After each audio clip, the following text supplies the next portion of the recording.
विरोधी नहीं होते। शायद वो नहीं समझते कि कांग्रेस ने क्या किया। आपको साल दर साल का ब्यौरा देते हुए बताएंगे कि कैसे कांग्रेस ने हिंदुओं का मजाक बना दिया। 1950 में आया आर्टिकल 25। कांग्रेस 1950 में आर्टिकल 25 को लेकर आई, जिससे धर्म परिवर्तन को मान्यता दे दी गई। और सबसे ज्यादा किसका धर्म परिवर्तन हुआ ये सब जानते हैं, लेकिन ये तो सिर्फ शुरुआत थी। नेहरू 1950 में आर्टिकल 28 लेकर आए और हिंदुओं से धार्मिक शिक्षा का हक छीन लिया। लेकिन आर्टिकल 30 के तहत अल्पसंख्यक अपनी धार्मिक शिक्षा दे सकते हैं। धार्मिक शिक्षा के बाद निशाने पर थी धार्मिक संस्थाएं। 1951 में HRCE एक्ट, 1951 में Hindu religious and charitable endowment act लेकर आए।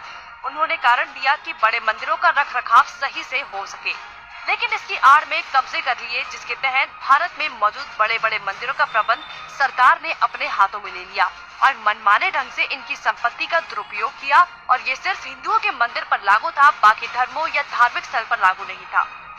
1956 में हिंदू कोड बिल आया। 1956 में नेहरू सरकार हिंदू कोड बिल लेकर आई, लेकिन अल्पसंख्यकों के लिए इन्होंने पर्सनल लॉ बोर्ड को बिल्कुल हाथ नहीं लगाया। मतलब एक ही है, देश में एक जाति कर संविधान कानून से और दूसरी अपने धर्म के कानून के हिसाब से, और आज भी यूनिफॉर्म सिविल कोड से कतराते हैं। कांग्रेस ने लगाई आरक्षण की आग। कांग्रेस आरक्षण लेकर आई, जिससे हिंदुओं को बांटने का काम किया गया, जिससे सबसे बड़ा नुकसान हिंदुओं को हुआ। आरक्षण की देश में जरूरत थी, लेकिन मक्कार कांग्रेसी इस योजना को 10 साल लागू करने की बजाय इसे बढ़ाते चले गए और ना ही इससे लोगों को सशक्त बना पाए, जबकि लोगों को इसकी लत लगा दी गई। इंदिरा का कार्यकाल। साल 1976 में इमरजेंसी के दौरान ही इंदिरा ने संविधान में सेकुलर शब्द को जबरदस्ती घुसा दिया, जिसको लेकर संसद में कोई चर्चा तक नहीं हुई। मतलब कि हिंदू बहुसंख्यक होते हुए भी भारत हिंदू देश नहीं कहलाया जा सकता, जबकि आप हमारे आसपास देखेंगे तो सभी मजहबी देश हैं, लेकिन हिंदुओं के लिए कोई देश नहीं बचा। इसके बाद हिंदुओं के कानूनी अधिकार और इतिहास निशाने पर थे। 1991 में पूजा स्थल कानून। 1991 में कांग्रेस ने पूजा स्थल कानून बनाया, जो बेहद हिंदू विरोधी कानून था, क्योंकि इस कानून के तहत हिंदू, सिख और जैन मुगलों के कब्जे से मंदिरों को छुड़ाने के लिए लड़ाई ही नहीं लड़ सकते। उनके पास दलील सुनने का कोई कानूनी अधिकार ही नहीं छोड़ा गया। हमने लाखों मंदिर और उनका इतिहास खो दिया।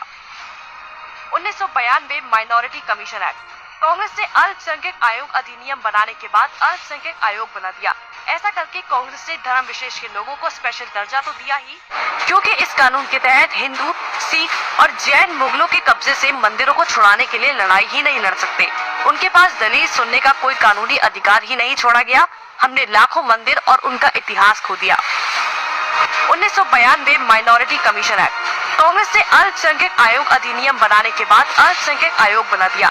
ऐसा करके कांग्रेस ने धर्म विशेष के लोगों को स्पेशल दर्जा तो दिया ही, हिंदुओं को बांट दिया, जिसके तहत सरकार की हर योजना का सबसे ज्यादा फायदा धर्म विशेष के लोगों को ही मिलता है, जिससे कांग्रेस ने सांप को भी मार दिया और लाठी को भी नहीं टूटने दिया। मतलब साफ है, हिंदुओं को भी बांट दिया और धर्म विशेष के लोगों को भी खुश कर दिया। जब देश सेकुलर बना दिया तो मेजॉरिटी और माइनॉरिटी की जरूरत ही क्या थी। 1995 में वक्फ बोर्ड कानून। 1995 में वक्फ बोर्ड कानून बनाकर कांग्रेस ने एक और महापाप किया। वक्फ बोर्ड को असीमित शक्ति दे दी गई। आज स्थिति ये है कि वक्फ बोर्ड किसी भी संपत्ति पर दावा कर दे तो कोर्ट से भी कोई मदद नहीं मिलेगी। रेलवे और रक्षा के बाद संपत्ति के मामले में वक्फ बोर्ड देश में तीसरे स्थान पर पहुंच गया है। अब सिर्फ एक आखिरी बार बचा था, वो बार था राम सेतु एफिडेविट। राम सेतु एफिडेविट बनाया।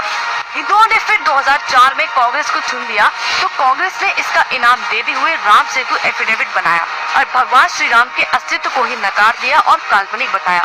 आस्था और धर्म पर वार करने के बाद अब कांग्रेस ने हिंदुओं को ही बदनाम करने का प्लान बना लिया। 2009 में हिंदू आतंकवादी घोषित। 2009 में फिर से हिंदुओं ने कांग्रेस को चुना, तो उसके बदले में कांग्रेस ने हिंदुओं को ही टेरर घोषित कर दिया। कांग्रेस ने बहुत ही चालाकी से एक एक कर हिंदुओं के धर्म, अधिकारों और शिक्षा के अधिकार को छीन लिया, लेकिन हिंदू फिर भी कांग्रेस को नहीं समझ पाया। औरंगजेब ने हिंदुओं को खत्म करने के लिए तलवार का इस्तेमाल किया, तो कांग्रेस ने हिंदुओं को खत्म करने के लिए संविधान का इस्तेमाल किया।